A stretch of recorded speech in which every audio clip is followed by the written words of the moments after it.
کشمیریوں کی سٹیٹہڈ لی، جب انہوں نے جو کشمیریوں کو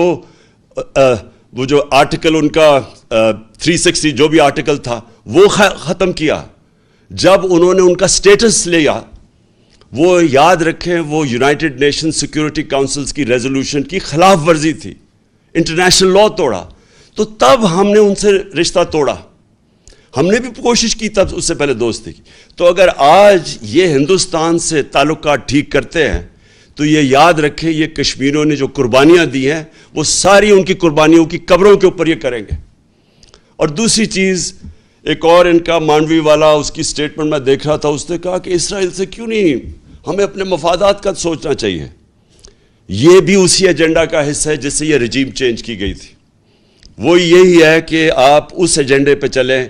جو ہندوستان، اسرائیل اور جو امریکہ چاہتا ہے، اور وہ ایجنڈا وہ ہے جو ہماری سوورنٹی، ہماری آزادی کے خلاف ہے،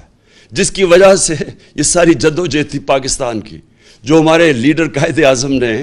جو اس ملک کو بنانے کی وہ کیوں بنایا تھا، ہم کیوں آزاد ہوئے تھے۔ تو اگر یہی کرنا ہے کہ جا کے اپنی ساری